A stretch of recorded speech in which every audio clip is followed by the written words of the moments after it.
All right, Kenman here. Today we are starting die project number 31.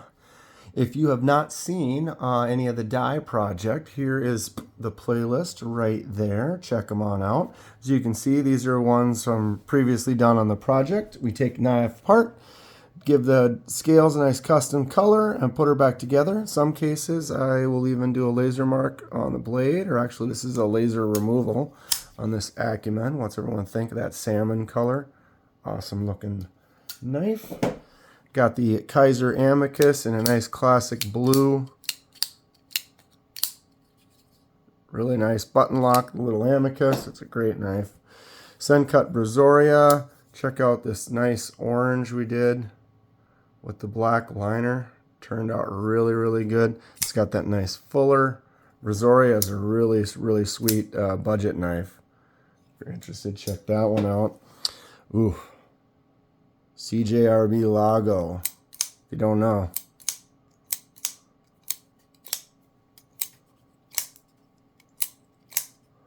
Right?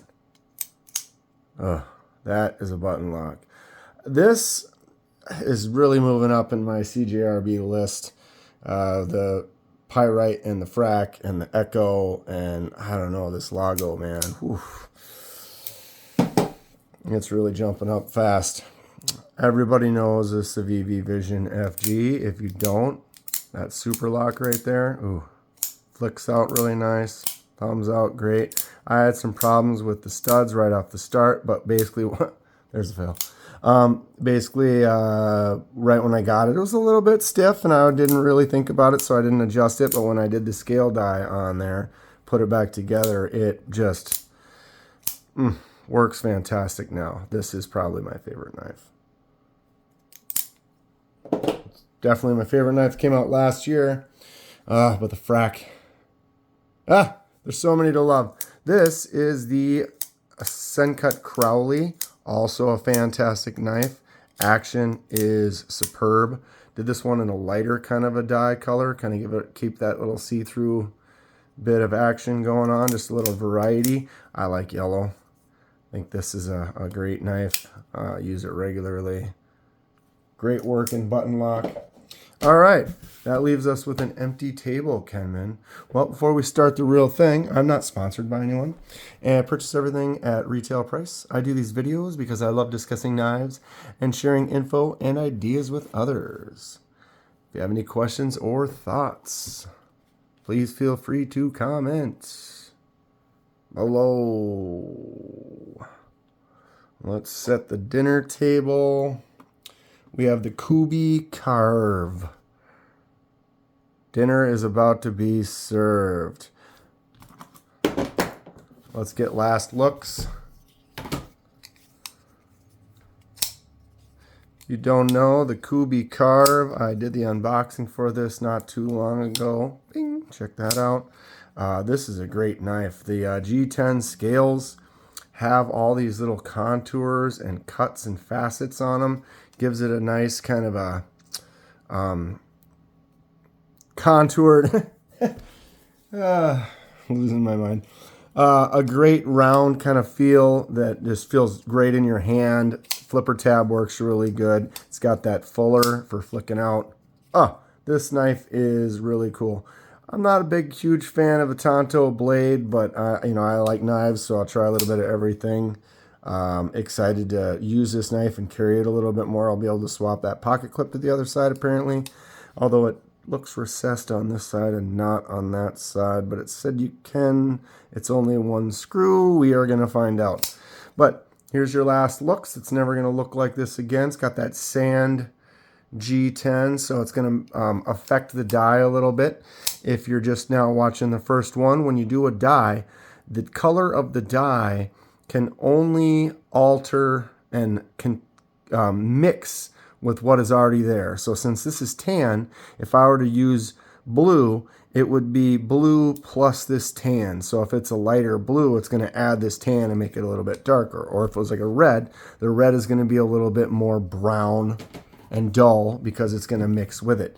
If you had a white scale, that white will mix with it too, but that's going to make it pop more. So then a red would be a brighter red, or a blue would be a brighter blue. Does that make sense, everyone? Right on? Let's get this dinner table going again. So yeah, basically with that, it's going to probably be best to try a darker color. I'm thinking probably a blue or a green. What does everyone think? What would they like to see? Comment below. Let's take it apart, Kenman. All right. Let's start loosening everything out. T8 for the pivot. Kubey has a nice, their logo on the one side, and it's a nice captive pivot, which is great. It looks like down here is also, wow, that's, you hear that? That was tight. That is also a T8, but inside there is a 6. Why not just round it all off? 8s all around, right?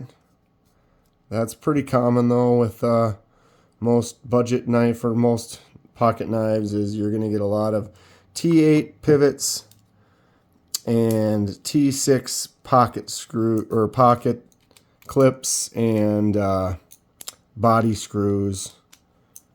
What did I just say? T6? I don't know. You know what I'm saying. T6s usually are the ones you got to be careful with. You can strip them out a little bit easier if you're not. See, look at this. Round on that side, square on that side. This is supposed to be a reversible clip. That does not look the same. I wonder if it'll work or if it'll even reverse.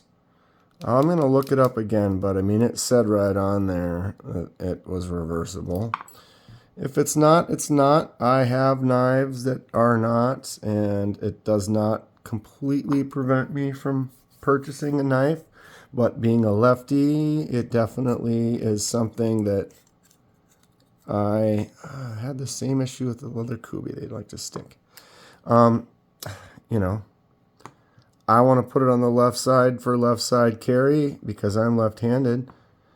And so if you tell me on the thing that that's what I can do, and then I can't do it, that's kind of a bummer. We'll see. I don't know for sure. Okay, get that pivot out of there. Take these bearings off. I always like to check. See, like the bearings have, is that in focus? Solid side and a hollow side. It was sitting like this. So the solid side goes up against the blade itself. You can see this one here too. Maybe not from that far away, but the open side is away from the blade. I think I put some in the other way before and it didn't seem to feel bad. But generally when you take a knife apart, you want to pay attention to everything and try to put it back together the same way that you took it apart. I am going to kind of wipe a little bit of that oil so I don't totally nastify my little mat here, even though that's kind of what it's for, is to collect that. But if there's a little smudge of oil I can wipe off on my finger quick there, that's fine.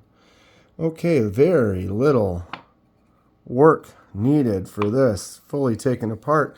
If you look right there, you can see that little divot. That's the divot that is on the pivot.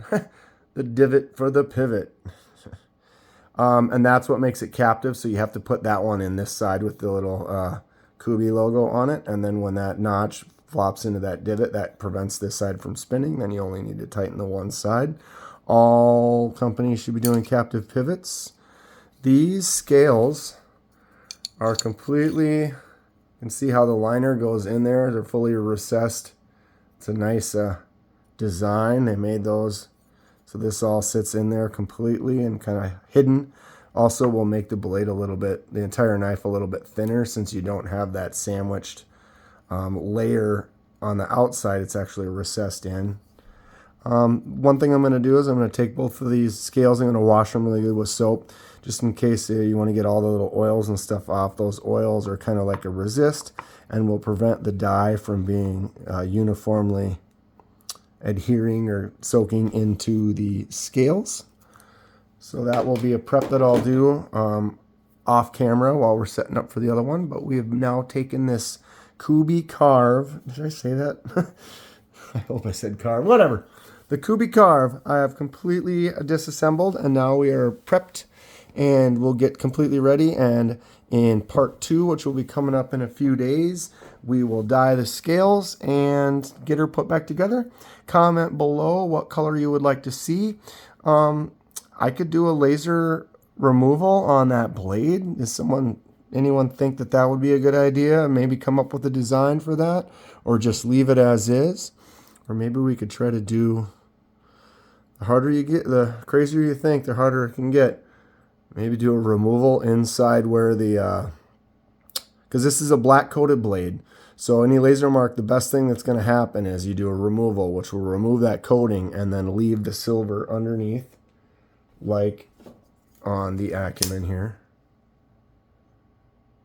So the removal is the silver part, and it was all black. But we could do something like that on here, or just remove the black that's inside the fuller. That would be kind of cool, right? It'll be a little bit harder to mask off and figure out how to make it work, but comment below if you'd like to see a laser mark on there, or say, hey, no, leave it. It looks good as is, and just do the scale dye, and then you think the scale dye should be blue or green, or what do we think? Let me know. Having a good time making the channel. Going to be more customizations and unboxings and stuff coming on a regular basis. I hope everyone's enjoying it. That's going to be it for today. If you do enjoy what you see, please hit that like button and subscribe if you would like to see more. Helps me out, and I really appreciate it. Stay sharp. We'll see you soon.